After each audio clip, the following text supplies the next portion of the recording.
وہ سابق پولیس ملازم تھا جسے رشوت اور پولیس کے خفیہ آپریشن کی مخبری کے الزام میں ملازمت سے برطرف کر دیا گیا تھا۔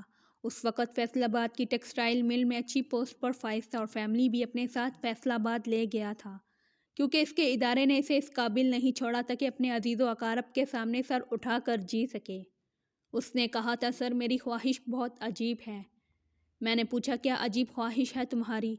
اس نے بتایا کہ میرا نام حماد احمد ہے اور میں چاہتا ہوں کہ روز محشر اللہ کے روبرو جب میں پیش ہوں تو سرکار دو عالم صلی اللہ علیہ وسلم کے سامنے اللہ تعالیٰ مجھ سے سوال کریں کہ بتاؤ تم نے میری مخلوق اور میرے پیارے نبی کریم صلی اللہ علیہ وسلم کی امت کے لیے کیا کیا؟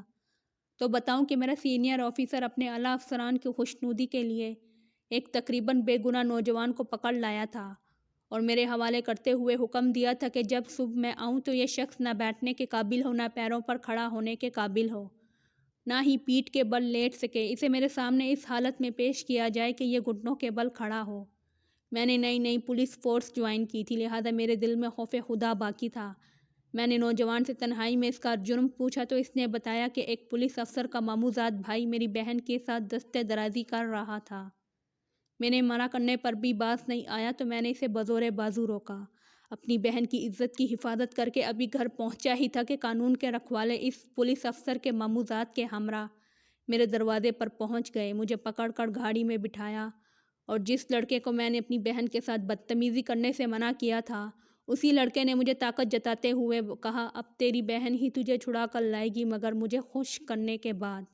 اتنی بات کرنے کے بعد لڑکا رونے لگا تو میں نے اسے دلاسا دیا، موٹر سائیکل پر بٹھایا، اس کے گھر پہنچایا جہاں اس کی بوڑھی ماں اور جوان بہن اس کی منتظر تھی، اور کہا کہ تم راتوں رات ان کو لے کر کسی دور پار کے عزیز کے پاس چلے جاؤ جہاں کسی کو تمہارا علم نہ ہو۔ ساتھ ہی جیب میں موجود رقم ان کے ہاتھ پر رکھی اور واپس تھانے پہنچ گیا۔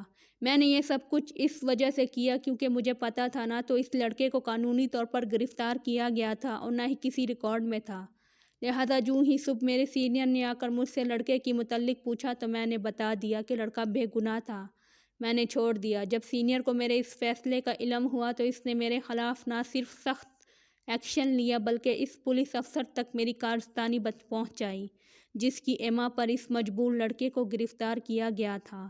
یوں میرے خلاف محکمانہ کارروائی کا آغاز ہوا اور مجھے رشوت لینے، خفیہ آپریشن کی مخبری کرنے کے الزام میں جیل بھیج دیا گیا۔ میری جاب چلی گئی، میں سزا پوری کر کے باہر آیا اور مل میں ملازمت اختیار کر لی۔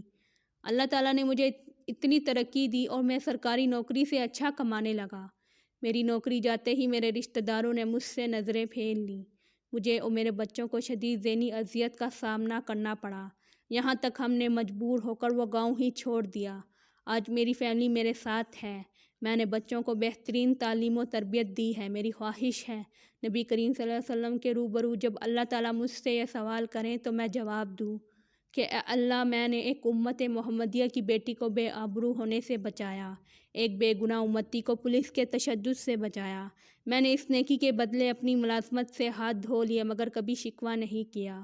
میں اپنے بچوں کی بھی ایسی تربیت کر کے آیا کہ اگر کبھی وقت پڑا تو امت رسول صلی اللہ علیہ وآلہ وسلم ان کی امت کی بیٹیوں کے دفاع اور امت کی خاطر جان تک کی قربانی دینے سے سرگریز نہیں کریں گے۔ حماد احمد صاحب کی بات ختم ہوئی تو بے اختیار میرا دل چاہا کہ اس شخص کے قدم چوم لوں۔ مجھے یقین ہے روز محشر جب یہ اپنی قربانی کا ذکر کرے گا تو اسے سایہ عرش و شفاعت رسول اللہ صلی اللہ علیہ وآلہ وسلم ضرور نصیب ہوگی۔